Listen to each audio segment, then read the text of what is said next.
This real estate buzz segment is brought to you by McLeod and Associates, a full-service real estate and mortgage firm. It's not about the number of homes we sell, it's about the difference we make in people's lives. Oh yes, and they have made a difference for sure. 8 years of McLeod and Associates. Congratulations. Thank you. Mia McLeod. Yeah, if you're just joining us earlier, we talked about how Mia started the company and some of the struggles and some of the sacrifices she's had to make. But one point and one word, three-letter word that she shared with us earlier was joy. And Mia, what is that again? It's shared to you by my pastor, who's a spiritual mentor to me. And the J in joy stands for Jesus. So every day before I get out of bed, I pray to God. I offer any challenges I'm going through. I offer my business up to him, and I pray that he provides me with wisdom in all the decisions that I make. The O in joy stands for others. This means giving back, whether it's an individual, a community, or an organization. You know, we can all give back in some way or some form. And it doesn't have to be money. It can be time. It can be your talent. You know, one organization I'm very proud to be a part of is Gawad Kalinga, right? Yay! Yes, they're a nonprofit organization in the Philippines that alleviates poverty. And the McLeod team took our company trip back there this year, and we visited one of the villages, GK, and it was truly a blessing. It's heartwarming. It's heartwarming. It's life-changing. It was a memorable trip. And see, the thing is, when you go there, you think that you're giving them something, but you leave with so much more. They give so much more. Yes, it's so surprising, and I'm sure anytime you give back, you really take from that situation or that experience so much more.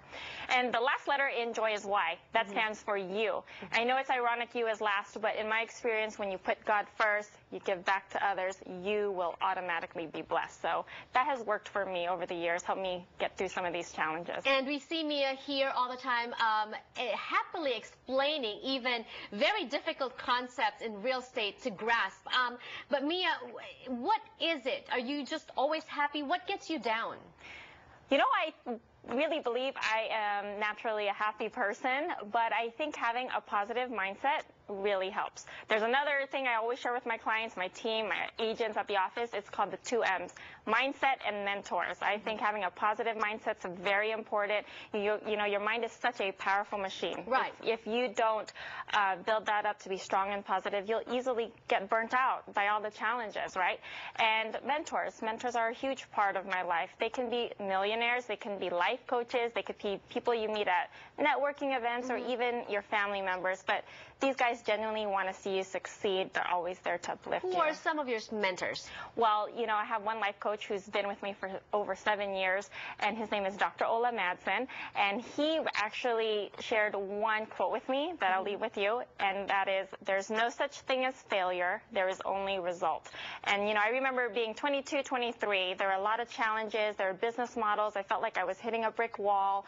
However, now looking back, those challenges, again, contributed to where I am today. So no such thing as failure, only results. That's a good one. Keep that. Write that down. Yes. When you said looking back, would you change anything?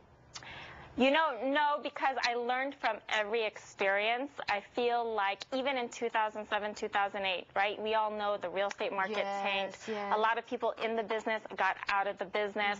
I remember even 10 real estate offices closing within a 1 mile radius of my office. But I was determined to make it work, and I feel like those years and those challenges made me a stronger person, a wiser person, quicker, and made me a better business person. Would you say that 2007, 2008 was the most challenging? What was the biggest challenge? If you look back and you think about it, what's the biggest challenge that you've encountered that shaped you into who you are today? It's so funny because I think people think that the real estate industry, when it tanked, was the biggest challenge. I would say, yes, that was a hard time for many real estate professionals, but starting a business at 22 years old, that was a much bigger challenge in my opinion. So, you know, I would have to say, being 22, starting a business, managing agents, dealing with ageism. I mean, I had to that are even older than you. I had to convince each and every one of my clients and agents that I was very much capable of handling their real estate transactions. Right. So,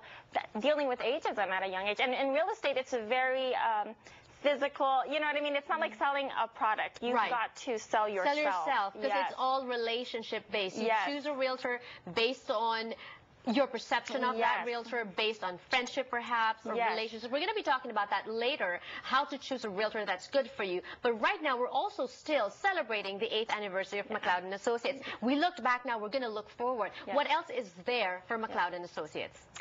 Well, things are really exciting. One thing that I have to say, and that has kept me going, like you said, is just the sheer passion and love for what I do. And I know you've heard this before, but when you love what you do, you never have to work a day in your life. And it's just simply true, right?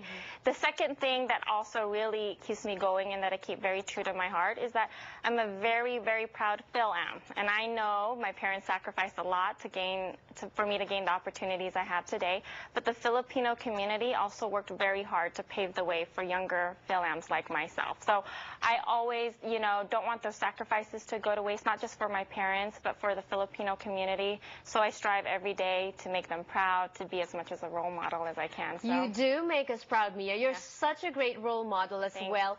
And so when we return on the show, I think even without talking about the things, just by discussing what we just discussed, I know that some of these are criteria, checklists in other people's, papers to do, also when they are looking for a realtor. And we're going to be talking about that. I think that's why a lot of people connect to you as well, because you're more than just a consummate professional. You're really, you establish relationships with your clients. We're going to be talking about that. For those of you that are looking to buy or sell your property, what do you look for in a realtor? That's when we return on the show. Don't go away.